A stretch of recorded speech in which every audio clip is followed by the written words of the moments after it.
Hey everyone, welcome to Enlightened Brains. Guys, let's do last minute revision of all the advertising theories and models. I hope this video will help you during your exam. So हमारे पास 9 models हैं. सबसे पहले शुरुआत करते हैं डैगमार model से, DAGMAR. अब इसकी जो फुल फॉर्म है उसका नाम है advertising goals for measured advertising results. इस जो मॉडल है इसको हम 2 पार्ट्स में डिवाइड कर सकते हैं. पहला है हमारे एडवर्टाइजिंग के गोल कि हम ऐड कर ही क्यों रहे हैं, एंड सेकेंड है उसके हमने रिजल्ट देखने हैं कि क्या रिजल्ट उसके निकले हैं. जितनी भी हमारे पास एड्स आने वाली हैं, एड्स के मॉडल्स आने वाले हैं, उनमें आपने एक चीज का ध्यान रखना है कि जो कस्टमर होता है वो अनअवेयर होता है, उसे कुछ नहीं पता है कि आपका प्रोडक्ट एग्जिस्ट करता है या फिर नहीं करता है. सो पहला काम होता है कि आपने उसको अवेयर करवाना होता है. दूसरा काम होता है कि आपने इंटरेस्ट पैदा करना होता है. तीसरा होता है कि उसकी दिल में आपके प्रोडक्ट को खरीदने की इच्छा पैदा हो, आपने वो क्रिएट करनी होती है. एंड चौथा होता है कि आपने उसको एक्शन करने के लिए मजबूर करना होता है कि हमारा प्रोडक्ट बाय करो. जितने भी 9 के 9 मॉडल आने वाले हैं वो इसी के अराउंड घूमते हैं. अगर आपको एग्जाम में किसी भी मॉडल में कोई भी परेशानी आती है, बस इन्हीं 4 बातों को घुमा फिरा कर लिख देना, मार्क्स फिर भी कुछ ना कुछ तो आ ही जाएंगे. सो अभी बात करते हैं हमारे फर्स्ट मॉडल की, जो कि है डैगमार. इसमें हमारा ऑब्जेक्टिव जो होता है वो ये होता है सबसे पहले कि आप अवेयरनेस क्रिएट करें. आपके प्रोडक्ट के बारे में लोगों को पता होना चाहिए, इसलिए आपको कंसिस्टेंटली अवेयरनेस फैलानी है, लोगों को बार बार याद दिलाना है कि आपका प्रोडक्ट जो है वो एग्जिस्ट करता है. सेकेंड पॉइंट है कॉम्प्रीहेंशन. अब आपने अपने प्रोडक्ट के बारे में बार बार बताना है कि आपका प्रोडक्ट क्यों अच्छा है, उसकी प्राइस क्या है, कहां पर वो अवेलेबल है, कौन सी उसके ऊपर ऑफर चल रही है, आपके प्रोडक्ट को बाय करने के बेनिफिट क्या होंगे, उसके स्पेशल फीचर्स क्या हैं. एंड अगर आप बार बार अपने प्रोडक्ट की नॉलेज देंगे तो लोगों को आपके प्रोडक्ट के साथ ज्यादा फेमिलियरिटी फील होएगी. Third step is conviction. अब आपने परसुएड करना है लोगों को कि वो आपका प्रोडक्ट ट्राई करें. बेसिकली आपने उनके बिलीफ सिस्टम के साथ खेलना है, कह लीजिए, उनको बिलीफ दिलवाना है कि your product is best and that's why they should by your product. Fourth is action. अब आपने उनको एक्शन लेने के लिए मजबूर करना है. एक्शन क्या होगा कि वो आपका प्रोडक्ट बाय कर लें. फिर यहाँ पर हमारे पास कुछ और ऑब्जेक्टिव्स दिए गए हैं. मेनली जो भी एड को आप डिजाइन कर रहे हैं उसका रीजन क्या है, क्यों आप अपनी एड को चलाना चाहते हैं.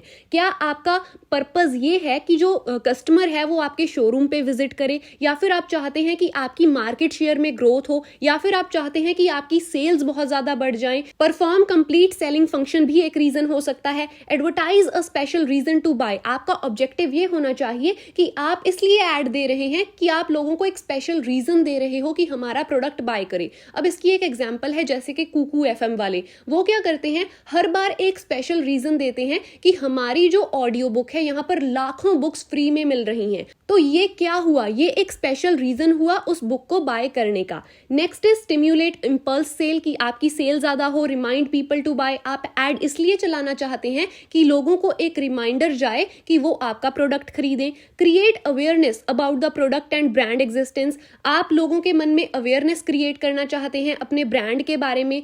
Create favourable emotion disposition toward the product. आप लोगों के मन में एक इमेज क्रिएट करना चाहते हैं, एक पॉजिटिव इमेज क्रिएट करना चाहते हैं अपने प्रोडक्ट के बारे में. ये भी आपका एक ऑब्जेक्टिव हो सकता है. Impart information regarding benefit and distinctive feature of the product. या फिर आप एड इसलिए चलाना चाहते हैं कि आप लोगों को बताना चाहते हैं कि आपके प्रोडक्ट को बाय करने के क्या क्या बेनिफिट हैं और उसके क्या डिस्टिंक्टिव फीचर हैं. Combat and offset competitive claims. इसके लिए हम टूथपेस्ट की एग्जांपल ले सकते हैं कि टूथपेस्ट में कितनी सारी वेरिएशंस होते हैं. कोई कंपनी तो कहती है कि हमारा जो टूथपेस्ट है वो मेडिकली अप्रूवन है, डेंटिस्ट ने इसको अप्रूव किया हुआ है. कोई कंपनी कहती है कि इसमें जड़ी बूटियां हैं. कोई कहती है कि इसमें जो जिन लोगों के दांतों में झंझनाहट होती है ना, उनके लिए हमारा टूथपेस्ट बेस्ट है. तो अब यहाँ पर आपने जो आपके कॉम्पिटिटर है उसको आप कॉम्बैट कर रहे हो. आपकी एड का ऑब्जेक्टिव ये है कि आप अपने कॉम्पिटिटिव के बराबर आ पाओ. Next is correcting false impression, wrong information and other hindrances to sale. इसके लिए हम मैगी की एग्जांपल ले सकते हैं. जब 2016 में मैगी में लीड की मात्रा को ज्यादा पाया गया तो उसके बाद मैगी की जो एड आती थी उसका पर्पस क्या था कि लोगों के दिल में जो मैगी के लिए एक नेगेटिव इमेज बन गई है ना कि ये खाने से हमें कोई बीमारी हो जाएगी या ये गलत चीज है, तो उसको करेक्ट करना. ये भी आपकी एड का एक ऑब्जेक्टिव हो सकता है। सो इस तरीके के आपके ऑब्जेक्टिव हो सकते हैं। मेन पर्पस अगर हम ऑब्जेक्टिव वाली डायग्राम को देखें तो ये है कि आपका कस्टमर अनअवेयर था, आपने उसको अवेयर करवाया, फिर आपने कॉम्प्रिहेंशन किया, आपने उनको बताया कि आपके प्रोडक्ट के ऊपर क्या ऑफर चल रही है, क्या उसके बेनिफिट हैं, क्या उसके फीचर हैं। देन आपने एटीट्यूड को चेंज किया, आपने अपने फेवर में जो आपका कस्टमर था उसके बिलीव्स को चेंज किया, देन आपने उसको एक्शन लेने के लिए मजबूर किया। ये था पूरा डैगमार का ऑब्जेक्टिव। अब हम बात करते हैं कुछ और पॉइंट्स की, जैसे कि आपकी टारगेट ऑडियंस आपने डिफाइन करके रखी होनी चाहिए। आपको पता होना चाहिए कि आपने किसको अप्रोच करना है, कैसे अप्रोच करना है, कब अप्रोच करना है और कहां पर अप्रोच करना है। ये आपको पहले से पता होना चाहिए अगर आप किसी भी ऐड को चलाना चाहते हैं। Then concrete and measurable objective होने चाहिए आपके। आपका ऑब्जेक्टिव ऐसा नहीं होना चाहिए कि आप अपने कॉम्पिटिटर को भी जवाब देना चाहते हो अपने ऐड के थ्रू और आप ऑफर्स के बारे में भी बताना चाहते हो। ऐसा नहीं होना चाहिए। एक पर्टिकुलर ऑब्जेक्टिव रखो। अगर आप बहुत सारे ऑब्जेक्टिव मिक्स करोगे ना कि सेल्स भी अच्छी हो जाए, कॉम्पिटिटर को भी जवाब मिल जाए और जितनी भी और हमारी इमेज भी पॉजिटिव हो जाए, अगर आप अलग अलग गोल्स रखोगे तो वो एड आपकी अच्छी नहीं रहेगी। सो एक पर्टिकुलर ऑब्जेक्टिव रखो। देन स्पेसिफाइड टाइम फ्रेम, आपको पता होना चाहिए कि आपकी एड को आप कितने लंबे समय तक चलाना चाहते हो। क्या आप अपनी एड को महीना चलाना चाहते हो या फिर 6 महीने चलाना चाहते हो, ये आपको पहले से ही पता होना चाहिए सो दैट आप उस अकॉर्डिंग अपनी एड की फॉर्मेशन कर पाएं, उस अकॉर्डिंग उसको डिजाइन कर पाएं। Next is setting benchmark. Creating a benchmark is essential for an appropriate measurement of effectiveness of advertisement. Benchmark create करना बहुत ज़्यादा ज़रूरी होता है कि आपके रिजल्ट्स क्या हैं। आपको वो भी तो पता होना चाहिए ना कि हमारी एक्सपेक्टेशंस क्या हैं हमारी एड से। आपको अपने रिजल्ट के लिए एक पहले से ही बेंचमार्क तैयार करके रखना है कि हमें यहाँ पर पहुँचना है, ये है हमारे गोल्स। नेक्स्ट यहाँ पर हमें एप्लीकेशन दी गई है कि कैसे मैगी ने डैगमार अप्रोच का यूज़ करके अपनी इमेज को सुधारा था। सेकंड आ जाता है हमारे पास ईडा मॉडल, AIDA, जिसकी फुल फॉर्म है attention, interest, desire and then action. अब यहाँ पर आपका जो कस्टमर था वो अनअवेयर था। आपने पहले तो उसके माइंड में अवेयरनेस क्रिएट की, बार बार आपने एड चलाई और अपनी एड के थ्रू आपने उन्हें बताया कि आपका प्रोडक्ट जो है वो एग्जिस्ट करता है। आफ्टर दैट आपने इंटरेस्ट क्रिएट किया, that why your product is unique. Third is आपने इमोशंस का यूज किया और आपके कस्टमर के दिल में डिजायर पैदा की कि वो आपका प्रोडक्ट बाय करे एंड देन आपने उससे एक्शन करवाया, आपने उनसे प्रोडक्ट को बाय करवा लिया। इसी सिंपल सी चीज को यहाँ पर एग्जाम्पल्स के साथ दिया गया है। अच्छा, एक बात और है कि आपने सारी की सारी एग्जाम्पल्स को अच्छे से पढ़ लेना है, क्योंकि जब भी एग्जाम में क्वेश्चन किया जाता है तो वो कहते हैं कि आप एग्जाम्पल के साथ इस चीज को एक्सप्लेन करें। यहाँ पर आप देख सकते हो कि एरियल वाली एग्जाम्पल दी गई है कि कैसे इंटरेस्ट से डिजायर में कन्वर्ट करवाया गया, कैसे एड में इल्यूस्ट्रेशंस का यूज किया गया, कौन सा उसमें मैसेज लिखा गया था, कौन से उन्होंने शब्द बोले, क्लियरली स्पोकन वर्ड्स थे एड में कि इंटरेस्ट से कस्टमर के दिल में डिजायर पैदा हो जाए आपके प्रोडक्ट को बाय करने की। नेक्स्ट आता है हमारे पास एहरनबर्ग मॉडल। एहरनबर्ग मॉडल में भी 4 स्टेप हैं। पहला है कि आपका कस्टमर अनअवेयर था, आपने उसको अवेयर करवाया, let the customer know that you exist. Second step है ट्रायल। अब ट्रायल को हम इंस्पायर भी बोल सकते हैं। आपने अपने जो कस्टमर थे उनके दिल में क्रियोसिटी पैदा की कि वो आपके प्रोडक्ट को ट्राई करें। देन आता है रीइंफोर्समेंट। आपने इंटरेस्ट पैदा किया, आपने अपने कस्टमर को बार बार रीअश्योरेंस दिया कि आपका ब्रांड बहुत अच्छा है। देन नजिंग को हम सेल्स कह सकते हैं, क्योंकि इस स्टेप पर आकर जो कस्टमर है वो रेडी हो जाता है आपके प्रोडक्ट को बाय करने के लिए। Next model is drip model. Drip की फुल फॉर्म है differentiate, remind, inform and persuade. अब यहाँ पर आप देख सकते हैं हमारे पास 2 इमेजेस हैं। पहली है पेप्सोडेंट की, दूसरी है कोलगेट की। पेप्सोडेंट वाले बोलते हैं कि हमारा जो प्रोडक्ट है वो 130% जर्म्स पर अटैक करता है। कोलगेट वाले बोलते हैं कि हमारे कोलगेट में नमक है। अब ये क्या हुआ, यहाँ पर डिफरेंशिएट किया गया है तो दोनों ही टूथपेस्ट ना, बट दोनों में क्या फर्क है आप अपनी एड के थ्रू डिफरेंशिएट करते हैं, उसके बाद आप उसको रीइंफोर्स करते हैं। रीइंफोर्स का मतलब होता है कि आप लॉयल कस्टमर्स को अट्रैक्ट कर रहे हैं, बार बार उन्हें बता रहे हैं कि हमारा प्रोडक्ट बाय कीजिए क्योंकि इसकी ये पर्टिकुलर स्पेशलिटी है। Third step is inform. अब आप एजुकेट करते हैं अपने प्रोडक्ट के बारे में, जैसे कि फॉग वाले बोलते हैं कि हमारे जो परफ्यूम है ना उसमें 800 स्प्रेज हैं। सो इसी की वजह से जो कस्टमर है वो ज़्यादा फेमिलियर फील करता है प्रोडक्ट के साथ, उसे नॉलेज है उस प्रोडक्ट की, तो वो उस प्रोडक्ट को बाय करता है। इन्फॉर्म करना भी ज़रूरी होता है as per drip model. Next is persuade. फिर आप अपनी टारगेट ऑडियंस को परसुएड करते हो कि हमारा प्रोडक्ट बाय कर लो। अब इसके लिए आप काफ़ी सारी टेक्निक्स का यूज़ कर सकते हो। फॉर एग्जांपल आप अपने कस्टमर को बोल सकते हो कि हम आपको फ्री ट्रायल दे रहे हैं, या फिर आप बोल सकते हो कि एक्सचेंज ऑफर है, अगर आपको पसंद नहीं आता तो वापस कर जाओ इसको। तो ऐसी चीज़ें करके आप एक्शन लेने के लिए अपने कस्टमर को मजबूर करते हो। That is drip model. इसकी फुल फॉर्म डिफरेंशिएट करो पहले, सेकेंड स्टेप री इन्फोर्स करो, बार बार उसको रिमाइंड करवाओ कि आपका प्रोडक्ट अच्छा है, देन इन्फॉर्मेशन दो अपने प्रोडक्ट के बारे में, and fourth step is persuade करो उसे कि वो आपका प्रोडक्ट जो है वो बाय कर ले। Next is levies and Steiner model. इसमें भी कस्टमर अनअवेयर है, आपने उसको अवेयर करना है, आपने अपने प्रोडक्ट की नॉलेज देनी है कि आपका प्रोडक्ट क्या करेगा, आपके प्रोडक्ट के लिए लाइकिंग पैदा करनी है कि वो आपके प्रोडक्ट को पसंद करना स्टार्ट कर दे। आपका प्रोडक्ट को आपने प्रेफरेंस बनानी है। Potential customer develop preferences for some product over others. बाकी प्रोडक्ट के कंपैरिजन जो पोटेंशियल कस्टमर होता है वो प्रेफरेंस बिल्ड करता है कि मुझे यही वाली चीज खरीदनी है। Next is conviction. कन्विक्शन वही बात है कि आपने अपने प्रोडक्ट की इतनी इंफॉर्मेशन दे देनी है उनको कि वो उसके साथ कनेक्टेड फील करें। फिर आता है परचेज, आपने उन्हें परसुएड करना है कि वो आपके प्रोडक्ट को बाय कर दें। Then last is confirmation, this is an the act of reminding the customer. Confirmation में आप बार बार उसको रिमाइंड करवा रहे हो, इंफॉर्मेटिव एड्स देते हो आपकी वाई आपको इस चीज को बाय करना चाहिए। फिर आता है हमारे पास लॉसवेल का मॉडल। ये हमने हमारी जो फर्स्ट पार्ट था ना MAJMC का उसमें भी पढ़ा हुआ है कि कम्युनिकेट कौन कर रहा है। पहले आता है हु, कम्युनिकेटर कौन है। नेक्स्ट इज वो बोल क्या रहा है, सेज व्हाट, मैसेज के बारे में हम बात करेंगे। इन विच चैनल, किस मीडियम के थ्रू वो अपनी बात बोल रहा है, क्या यूट्यूब के ऊपर ऐड चल रही है, रेडियो के ऊपर ऐड चल रही है, या फिर टीवी के ऊपर ऐड चल रही है। ये सारे हो गए हमारे मीडियम। टू हुम, अब रिसीवर कौन है दूसरे एंड के ऊपर, क्या वो ओल्ड एज पीपल से बात कर रहा है, बच्चों से बात कर रहा है। सो रिसीवर कौन है, टारगेट ऑडियंस कौन है, और उसका इफेक्ट क्या निकलता है उसके बारे में हमें बताया जाता है इस मॉडल में। अब इसकी एक एग्जांपल दी गई है, जैसे कि यहाँ पर आप देख सकते हो पिक्चर है, एक आपको एक मैट दिखाई दे रहा होगा और यहाँ पर लिखा हुआ है फाइंड अ जॉब, naukri.com। अब यहाँ पर देखिए कौन है, किससे कम्युनिकेट कौन कर रहा है, नौकरी देने वाला। व्हाट जॉब्स आर अवेलेबल, कह क्या रहा है, मैसेज क्या है कि जो नौकरियां हैं वो अवेलेबल है। चैनल क्या है, ये एक प्रिंट मीडियम है, यहाँ पर आप देख सकते हो प्रिंट में लिखा हुआ है।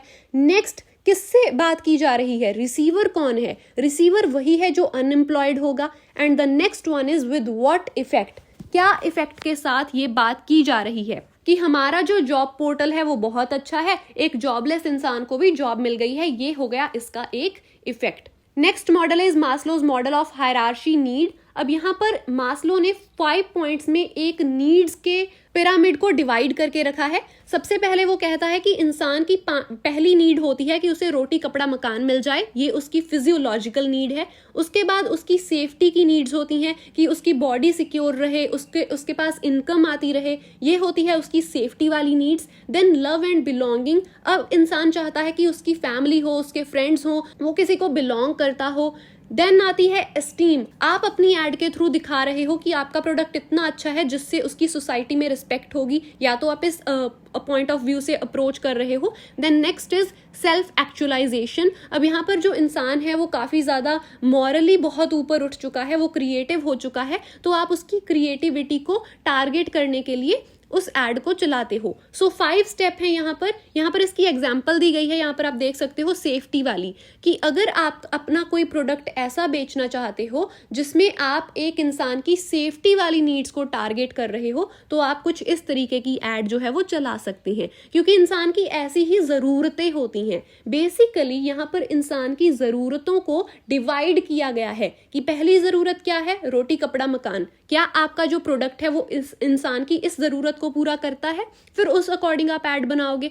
फिर सेकंड नीड आती है उसकी सेफ्टी, कि इंसान का शरीर भी सेफ रहे, उसकी जॉब भी सेफ रहे, उसके घर वाले भी सेफ रहें, तो क्या आपका प्रोडक्ट उसे सेफ्टी प्रोवाइड करवाता है। थर्ड आती है फिर उसकी लव एंड बिलोंगिंगनेस वाली, जैसे कि यहाँ पर आप देख सकते हो कोका कोला की एड है, यहाँ पर बेसिकली दिखाया जा रहा है एक बहुत ही लविंग रिलेशनशिप। तो क्या आपका प्रोडक्ट किसी लविंग रिलेशनशिप को और ज्यादा दिखाता है, कि अगर आपके पास कोका कोला होगा तो आपके पास कोई और पार्टनर भी होगा। सो ऐसी सी बात है, ये काफी आसान मॉडल है, अच्छे से इसको याद कर लीजिएगा। Next is PLC model, basically product lifestyle. इसमें ये कहते हैं कि पहले प्रोडक्ट की इंट्रोडक्शन होती है, फिर वो प्रोडक्ट ग्रो करता है मार्केट में, फिर वो मैच्योर हो जाता है, उसकी सेल्स पीक पे होती है, उसका कोई खास कॉम्पिटिटर नहीं होता, वो एक मैच्योर प्रोडक्ट बन जाता है। फिर हम जो ऐड चलाते हैं वो लोगों को सिर्फ ये दिखाने के लिए होती है कि हमारा प्रोडक्ट एग्जिस्ट करता है, बट फिर वो प्रोडक्ट डिक्लाइन करता है। अब यहाँ पर मैगी वाली एग्जाम्पल बहुत अच्छी फिट होती है। देखिए जो मैगी थी उसकी जो इंट्रोडक्शन होती है ना, वो 1982 में होती है। नेस्ले जो थी वो मैगी को लॉन्च करती है, फिर 1985 के दौरान मैगी की ग्रोथ होती है, उसकी बहुत ज़्यादा प्रमोशन की जाती है, और मैगी की जो स्टॉल्स थी वो अलग अलग जगह पर गली नुक्कड़ों पर लगनी स्टार्ट हो जाती हैं, हर दुकान में आपको मैगी मिल रही थी। मैच्योरिटी की स्टेज ये थी कि मैगी की जो सेल्स थी वो पीक के ऊपर थी, कोई भी उसका कॉम्पिटिटर नहीं था, ना ही कोई yippee नूडल्स, टॉप रमन नाम के नूडल्स, कोई भी उसको कॉम्पिटिट नहीं कर पा रहा था उसके साथ। फिर क्या होता है, जब उसमें लीड की मात्रा ज़्यादा पाई जाती है तो मैगी की डिक्लाइन स्टार्ट होती है। अब यहाँ पर मैगी वाले क्या करते हैं, इमोशनल एड्स चलाते हैं। पहले जब आप बच्चे थे तब आप मैगी खाते थे, अब आप बड़े हो गए हो, ऑफिस में जाते हो तो भी मैगी खाते हो, तो ऐसी एड्स चलाकर आप डिक्लाइन या फिर कह लीजिए जो क्राइसिस हो रहा है ना आपके प्रोडक्ट के साथ, उसको मैनेज करने की कोशिश करते हो। तो ये एक केस स्टडी आपकी बुक में दी गई है, इसको आपने अच्छे से पढ़ लेना है। यहाँ पर हमारे पास 4 और पॉइंट हैं कि डिक्लाइन कब होता है। देखिए, या तो डिक्लाइन इसलिए होगा कि आपके प्रोडक्ट की जो डिमांड है वो कम हो गई है मार्केट में, या फिर इसलिए होगा कि आपने जो टेक्नोलॉजी, अगर आपका मान लीजिए कोई टेक्नोलॉजिकल प्रोडक्ट था, मान लीजिए आपका CD का बिजनेस था, टाइम के साथ क्या हुआ, CD की जगह पेन ड्राइव आ गई, फिर आपने पेन ड्राइव का बिजनेस खोला, फिर वो उसमें भी डिक्लाइन आया, फिर आपने हार्ड ड्राइव का बिजनेस खोल लिया, हार्ड ड्राइव का भी जमाना बदल गया तो आपने क्लाउड ड्राइव का काम स्टार्ट कर लिया। सो बेसिकली कहने का मतलब ये है, एक एग्जांपल दे रही थी ये समझाने के लिए कि टेक्नोलॉजी के चेंज होने के साथ भी प्रोडक्ट का डिक्लाइन होता है। पहले प्रोडक्ट की इंट्रोडक्शन होती है, फिर उसकी ग्रोथ होती है, फिर उसकी मैच्योरिटी होती है, फिर उसका डिक्लाइन होता है। तो अगर आपका प्रोडक्ट डिक्लाइन की स्टेज पे है तो आपको उस प्रोडक्ट को या तो छोड़ना पड़ सकता है या फिर एक नया बिजनेस स्टार्ट करना पड़ सकता है। सो ऐसी बातें होती हैं। Next is arrival of stronger competitor. हो सकता है कि आपके प्रोडक्ट का एक स्ट्रॉन्गर कॉम्पिटिटर आ गया है मार्केट में, इस वजह से आपका प्रोडक्ट डिक्लाइन होता है। फोर्थ, स्ट्रैटेजिक मूव, या तो आप चाहते हैं कि आप ब्रांडिंग और अच्छी करना चाहते हैं, इस वजह से आप अपने प्रोडक्ट को खुद ही छोड़ना स्टार्ट कर देते हैं। जैसे कि एग्जांपल है कि बजाज वालों ने जब डिसाइड किया कि वो मोटरसाइकिल के बिजनेस में जाएंगे तो उन्होंने पूरी तरीके से स्कूटर के बिजनेस को बंद कर दिया। अब ये क्या हुआ, ये पूरा का पूरा डिक्लाइन हो गया उस प्रोडक्ट का। Now finally we have our last model, which is WIPS model: visibility, identity, promise and single mindedness। Visibility क्या होती है कि आप बार बार लोगों को अपनी एड दिखा रहे हैं, आपकी एड बहुत ज़्यादा क्रिएटिव है, बस लोगों की नज़रों में आप आना चाहते हैं, विजिबल होना चाहते हैं। सेकेंड इज आपका टारगेट है कि आप अपनी आइडेंटिटी क्रिएट करें, आपके प्रोडक्ट को लोग जानें, उनको खरीदें। देन आप प्रॉमिस करते हैं कि आपके प्रोडक्ट जो है वो एक यूनिक फीचर वाला है, तो इस वजह से लोग आपके प्रोडक्ट को बाय करें। आप बार बार उसको हाईलाइट करते हो कि हमारे प्रोडक्ट के ये बेनिफिट हैं, ये इसके अच्छे फीचर्स हैं। देन सिंगल माइंडेडनेस, आपका जो मैसेज होना चाहिए, जैसा कि हमने पहले वाले मॉडल में भी बात की थी हमने, ऐसा नहीं होना चाहिए कि उसमें सारी चीज़ें आपने ऐड कर दी हैं। आप अपने कॉम्पिटिटर को भी जवाब दे रहे हो, आप अपनी सेल को भी बढ़ाना चाह रहे हो, आप अपने प्रोडक्ट के जितने भी फीचर हैं उसको भी बताना चाह रहे हो, ऐसा नहीं होता है। सिंगल माइंडेड रहो, एक ऑब्जेक्टिव के साथ चिपक के रहो, ये कहता है विप्स मॉडल। ऐसा नहीं होना चाहिए कि आप एक ही ऐड में बहुत सारी चीजें बता रहे हो, ऐसा करोगे तो आपकी जो ऐड है वो उतनी अच्छी परफॉर्म नहीं करेगी। अब हमने 9 के 9 मॉडल्स को पढ़ लिया है। आई होप आपको ये क्लियर हो गया होगा कि जितने भी मॉडल्स हमने पढ़े हैं सब में एक ही बात है कि आपका कस्टमर अनअवेयर था, आपने उसको अवेयर करवाना है, फिर आपने अपने प्रोडक्ट के बारे में बताना है, फिर आपने अब उसकी अटेंशन ग्रैब करनी है, उसको परसुएड करना है, उसके बाद आपने उसको एक्शन लेने के ऊपर मजबूर करना है। यही बातें बोली गई हैं इन 9 के 9 मॉडल्स में। आई होप आपको वीडियो अच्छी लगी होगी। Now we will meet in next video.